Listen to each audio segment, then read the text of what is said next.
What's going on, everyone? Welcome back into the channel. Just got back from Green Bay yesterday, and during my travel, the Packers were making their selections from round 4 until round 7. So in today's video, we're going to break down and give you my instant thoughts on every pick the Packers made on day 3 of the 2025 NFL Draft. And I want to start off by saying and giving a massive thank you to you guys. You guys made it possible for me to go out to Green Bay as a member of the media and experience my first ever draft, the first ever draft in the wonderful town of Green Bay, Wisconsin, and cover my team at the NFL Draft. It was a insane, surreal experience, and plain and simple, it couldn't have been accomplished without you guys. If you didn't watch my channel, support my channel, right? All of that is impossible. So again, out of the bottom of my heart, thank you guys so much for all the endless support on this channel. You guys mean the world to me. You allowed me to do the thing that I love and hopefully bring you some insightful Green Bay Packers content. It was an absolutely insane experience to be that out there in Green Bay. The people I met, the players I met, including Matthew Golden, it's just unreal, and I'm getting chills thinking about it. So I just wanted to start this off by thanking you guys. Seriously, thank you so much. So now we're back in the studio, right? And we can start diving down into this draft class from the Green Bay Packers. And man, it was an interesting one. Last year, I got a few picks right in my final mock. This year, I got 0. And it was a different draft by the Green Bay Packers. Not only did they go off of thresholds for pretty much every single position, they also didn't go edge or cornerback early in this draft. So it was a very interesting draft class. Let's break down the picks from round 4 to round 7. I already gave my instant thoughts and reactions, live reactions to the first round pick in Matthew Golden, the second round pick in Anthony Belton, and the third round pick, the shocker to me, in Savion Williams. You can go check them out over my channel. That was when I was on Radio Row, live reacting to the picks. Just to give a quick rundown of what I think on those picks, Matthew Golden, a burner at outside wide receiver. I know he just switched his number from 81 to 22 with us, which is very interesting. It's going to be cool to see number 22 wide receiver out there, but 4.29 speed, a guy that can win on the outside, can beat man coverage. I really like Matthew Golden in this offense. Anthony Belton, I know a lot of people believe was a reach, but this guy is a behemoth down there. He can play tackle. He can play guard. Might be our future at right guard. It seems like the Packers really are trying to get bigger on that offensive line on the interior, beef up the interior of that offensive line with signing Aaron Banks, drafting Anthony Belton. Jordan Morgan likely kicks out the left tackle in the future, and then you just have two monsters on the interior of that offensive line with Aaron Banks and Anthony Belton. Then in the third round, Savion Williams, a guy that, I wasn't too big on. And I think it's because I was thinking the Packers would draft him as like the first receiver they drafted. And I don't really like that thought. But they went out and got Matthew Golden in round 1. Now you get Savion Williams in the building. And once the Packers drafted him, and I dove down into Savion Williams a little bit more, I just started to get a little giddy of how the Packers and Matt LaFleur are going to be able to use this guy in the offense. Like, if you guys recall back to the days of Tyler Ervin, how fun that was, this will be that times 10, because this guy is an absolute freak with the ball in his hands. At 6'4", you've never seen someone with that much lateral quickness. He's like the love child of Deebo Samuel and Cordell Patterson. It's absolutely crazy. And yeah, he has a drop issue. Hopefully we get that cleaned up. But if he's coached up right by the right people and put in the right spots, which I believe Matt LaFleur can do, man, look out. All right, so now let's dive down into the picks I have yet to talk about, and go click subscribe if you happen to be a new viewer here. We're going to be breaking down all the tape from each of these prospects over the next month or so you don't want to miss any of that. So go down, click subscribe, turn on the post notifications. Sometimes you might not even realize you're not subscribed because the videos you might just pop up and recommended, and you're like, wait, wasn't subscribed, but it's free to do and it supports the channel a ton. In the 4th round, the Packers selected Barryn Sorrel, edge out of Texas, and this was an awesome one because Sorrel was in Green Bay all 3 days of the draft. He had contact with the Green Bay Packers. He thought it went really well, and he wanted to go to Green Bay to experience the draft on the basis that, hey, he could get drafted by the Green Bay Packers, and maybe he doesn't, but he did. But he went up on stage in the 4th round after Goodell announced him and walked through the draft tunnel, put on this exact draft hat, and went out on stage. It was an awesome moment to see. I didn't get to see it live. Again, I was traveling home on Saturday, but Barryn Sorrel was the first edge that they took in this draft class. And one thing I want to talk about real quick is the Packers went off their thresholds at edge. They did. Usually they like 34-inch arms, and I thought this could happen because it's the first year we drafted edges after switching to 4-3 defense. I thought this could happen, and it did. He has 32.25-inch arms. He scored a 9.31 RAS, so still a great athlete. The Packers are still targeting athletes. That much has not changed, but in terms of height and weight, he's shorter than they typically like. He's a little bit lighter than they typically like, but he has great explosion, great speed, and great agility. And when you take a look at Sorrel's stats at Texas, he's a 4-year player at Texas, a 3-year starter, nearly 2,000 total defensive snaps under his belt. Last year, he had 49 total pressures with 9 sacks and 25 stops, so a ton of defensive stops. Over his career, 124 pressures, 20 sacks, and 69 stops. So this guy is good against the run and can get after the quarterback. Coming off a 9-sack season for that Texas defense and 25 total stops is very impressive. Now, the missed tackle percentage is a worry here. 11 missed tackles, 19.6% missed tackle rate, but you love to see the 9 sacks. It's good production, and the 25 stops, also amazing production there. Then in the 5th round at pick 159, the Packers went and double dipped in the edge position with another edge that's completely out of their traditional thresholds in Colin Oliver out of Oklahoma State. We're talking about a 6'1", 240-pound edge. Actually, let me bring up his RAS to get his real height. Almost 6'2". 6'1", almost 6'2", 240 pounds, under 31-inch arms. Like, I believe he had one of the shortest arms out of all edges in this entire class. And for me, it was like an instant, okay, he's off the Packers' radar. But clearly that's not the case. They went for shorter, faster, more explosive edges. I mean, he ran a 4.56. He is tremendous. And I mean tremendous elite speed and explosion. A 39-inch vertical, a 10'6" broad jump, 4.56 40, and a 1.57 10-yard split. I mean, this guy is absurdly fast. This speed reminds me a lot of Edgerrin Cooper, and I think he's going to be able to do similar things because Colin Oliver also played some off-ball linebacker in college. Now, when we're taking a look at Oliver's stats, he suffered a right foot injury after only playing 2 games in 2024, but in those 2 games for Oklahoma State, he had 14 pressures and 2 sacks with a wonderful defensive grade of 88.6 and a pass rush grade of 90.8. But you look at the previous seasons, he totaled 3 seasons starting at Oklahoma State from 2021 to 2023. He totaled, and including the 2 games from 2024, 134 pressures, 23 sacks, and 90 stops. This guy had 49 defensive stops in 2023. I mean, that is ridiculous. And it's because he split his snaps in 2023 from the defensive line and also at linebacker. So 435 snaps on the defensive line and 417 snaps in the box, even 58 in the slot. They moved this guy all around from linebacker to rushing to passer. He simply did it all for this defense.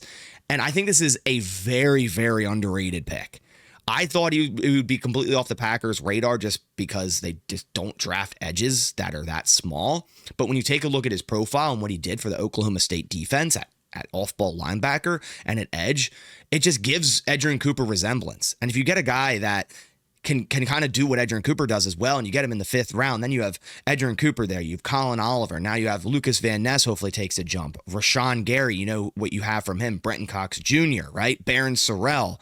I mean, you have a lot of Quay Walker even rushing from the A-gap. You have so many pieces here that you could just show so many versatile exquisite blitz packages. If you're Jeff Hafley, man, it gets me so excited. Adding a guy like Colin Oliver, who's still only 22 and a half years old, is very, very intriguing. And I love the Packers additions at edge in Barryn Sorrel and Colin Oliver. It just seems like they want those lighter, more agile, explosive, fast edge rushers, and I'm all about it. Then in the 6th round, I mean, the Packers had to do it at some point.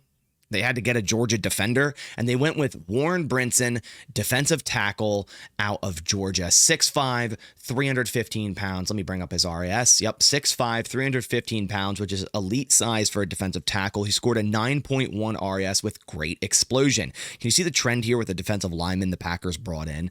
They're all very, very explosive. Speed's pretty good as well, 5.09. The Packers typically like their defensive tackles to run a sub 5.1540, so that checks out there. And Warren Brinson, a defensive tackle from Georgia. I mean, this one definitely in the Packers thresholds. Now, Warren Brinson is a 5-year player at Georgia, each year getting more and more snaps in that defense. This final year with his most snaps, 405 total snaps. Now, he's more of a 3-tech pass rushing defensive lineman.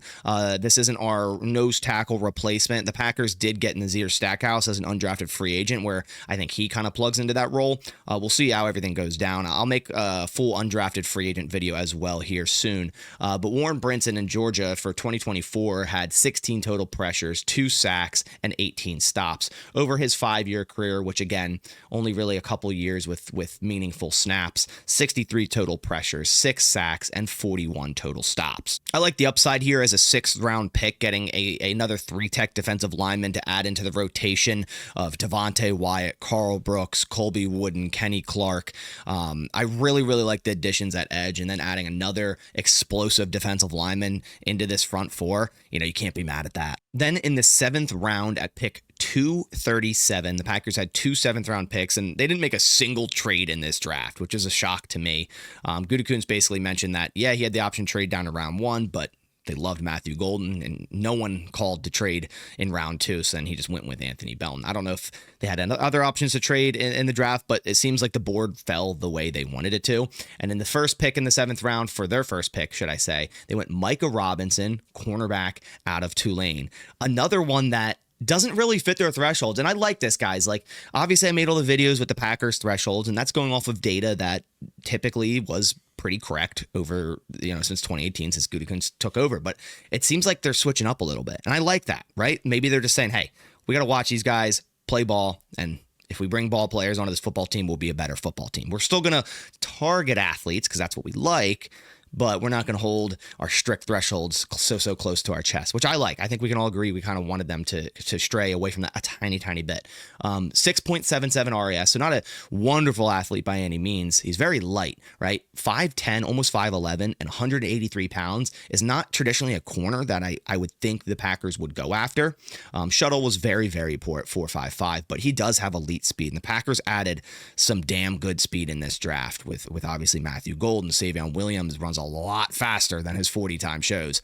But he ran a 4.38 here. Micah Robinson, good 20-yard split, good 10-yard split, decent explosion, 35-inch vertical, 10'3" broad jump. And this is surprisingly the first cornerback that the Packers added in this draft class. Again, just like last year, only addressing corner in the 7th round. This just shows how highly they think of their current cornerback group. And that could be without Jair still. This isn't some guarantee. This draft, not drafting a corner until the 7th round, that Jair is still a Green Bay Packer, will remain a Green Bay Packer. This could also mean, hey, we think really highly of Carrington Valentine, Keyshawn Nixon, Nate Hobbs being able to move around, right? Kalen King, even someone like Kamal Haddon, who's on the roster.